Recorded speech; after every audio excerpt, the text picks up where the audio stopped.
Om Swastiastu. Semangat pagi anak-anak semua. Bagaimana kabarnya? Semoga semua dalam keadaan sehat ya. Pada video kali ini saya membahas materi ekonomi kelas 11 tentang perpajakan. Materi pokok pada video ini ada 4. Yang pertama sistem pemungutan pajak, yang kedua objek pajak, yang ketiga cara pengenaan pajak, yang keempat tantangan pemungutan pajak. Baik, kita mulai dari materi yang pertama, sistem pemungutan pajak.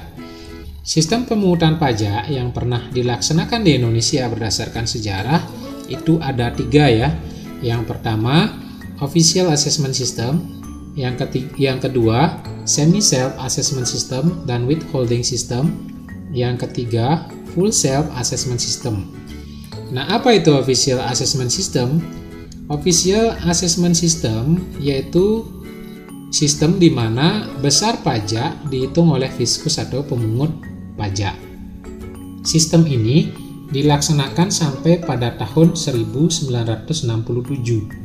Dalam sistem ini, wewenang pemungutan pajak pada fiskus atau pemungut pajak, fiskus ini memiliki wewenang menentukan besarnya pajak pribadi maupun pajak badan dengan mengeluarkan surat ketetapan pajak yang akan menjadi bukti timbulnya suatu utang pajak. Nah, dalam hal ini wajib pajak hanya bersifat pasif menunggu surat ketetapan dari fiskus. Yang kedua, semi self assessment system dan withholding system. Besar pajak dihitung oleh wajib pajak dan fiskus atau pihak ketiga. Nah, sistem ini dilaksanakan pada periode 1968 sampai 1983. Pada sistem ini, antara wajib pajak dan fiskus sama-sama menghitung besarnya pajak yang akan dibayar. Wajib pajak menaksir sendiri besarnya pajak yang akan dibayar, sedangkan fiskus menetapkan besarnya pajak terhutang yang sesungguhnya. Pada sistem ini ditetapkan juga withholding system. Artinya perhitungan pajak ditentukan oleh pihak ketiga, di mana tidak ada campur tangan baik wajib pajak maupun fiskus. Nah, pada masa ini dikenal dengan istilah tata cara MPS atau menghitung pajak sendiri dan tata cara MPO atau menghitung pajak orang. Yang ketiga, full self assessment system. Besar pajak dihitung dan dilaporkan oleh wajib pajak sendiri. Sistem ini diterapkan mulai tahun 1984, di mana wajib pajak dibolehkan untuk menghitung dan melaporkan sendiri besar pajak yang akan disetorkan tanpa campur tangan fiskus. Hal ini untuk memberikan kepercayaan yang sebesar-besarnya bagi masyarakat guna meningkatkan kesadaran dan peran serta aktif masyarakat dalam menyetorkan pajak. 2. Objek pajak. Objek pajak itu segala sesuatu yang menurut undang-undang bisa dijadikan dasar atau sasaran pemungutan pajak. Nah, secara prinsip, segala sesuatu yang ada di masyarakat itu dapat dijadikan objek pajak, baik itu keadaan, perbuatan, ataupun peristiwa. Contohnya, PPH, pajak penghasilan, di mana objek pajaknya ya penghasilan itu sendiri. PBB, pajak bumi dan bangunan, di mana objek pajaknya yaitu bumi dan bangunan itu sendiri. Yang ketiga, tata cara pemungutan pajak. Sistem pemungutan pajak sering juga dikenal dengan istilah stelsel. Nah, di Indonesia itu ada 3 stelsel. Stelsel yang pertama, stelsel nyata.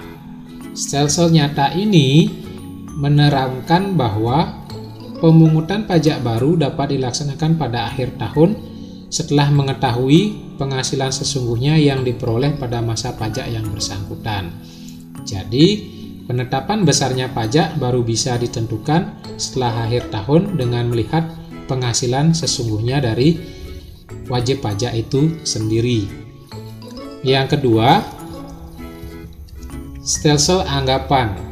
Pemungutan pajak dapat dilakukan pada awal tahun pajak. Berdasarkan peraturan dan perundang-undangan yang berlaku, hal ini dimungkinkan untuk dilaksanakan berdasarkan suatu anggapan penerimaan atau pendapatan oleh wajib pajak. Anggapan ini dapat menggunakan perbandingan antara penerimaan atau pendapatan wajib pajak tahun sebelumnya yang dianggap sama dengan penerimaan pajak yang akan diperoleh di tahun sekarang. Jadi, pada sistem ini, penerimaan yang akan diterima oleh wajib pajak tahun pajak sekarang, itu dianggap sama dengan tahun sebelumnya.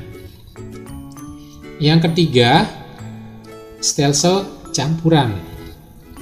Berlaku pengenaan pajak pada awal tahun yang didasarkan pada suatu anggapan dan pada akhir tahun yang didasarkan pada suatu kenyataan. Sehingga menurut stelsel ini akan terjadi perhitungan kembali untuk menentukan masalah kelebihan atau kekurangan pajak. Maksudnya adalah besar pajak itu yang pertama di awal tahun penghasilan wajib pajak itu dianggap. Jadi berdasarkan anggapan dulu besarnya wajib pajak. Nah, kemudian pada akhir tahun besarnya pajak yang harus disetorkan itu berdasarkan kenyataan. Nah, tentunya berdasar anggapan di awal tahun dan berdasarkan kenyataan di akhir tahun tentu ada perbedaan atau ada kelebihan atau kekurangan. Nah, kelebihan dan kekurangan inilah yang akan diperhitungkan kembali. Nah, materi yang keempat, tantangan dalam pemungutan pajak. Dalam pemungutan pajak ada beberapa tantangan yang dihadapi. Yang pertama, sebagian besar calon wajib pajak enggan untuk mendaftarkan dirinya, bahkan menghindari dari kewajiban ber-NPWP. Yang kedua, anggapan masyarakat bahwa timbal balik atau kontra prestasi pajak tidak bisa dinikmati secara langsung. Jadi kita tahu bahwa pajak itu berbeda dengan retribusi, di mana retribusi itu bisa langsung dinikmati oleh orang atau badan. Yang ketiga, anggapan masyarakat bahwa tidak ada keterbukaan pemerintah terhadap pemungutan uang pajak.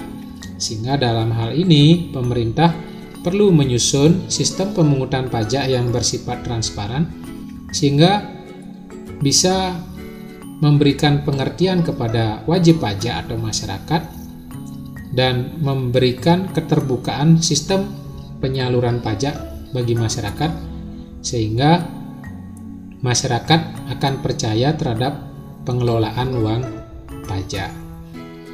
Baik, sekian dulu video pembelajaran saya kali ini, dan apabila ada pertanyaan silakan anak-anak bisa tuliskan di kolom komentar video ini.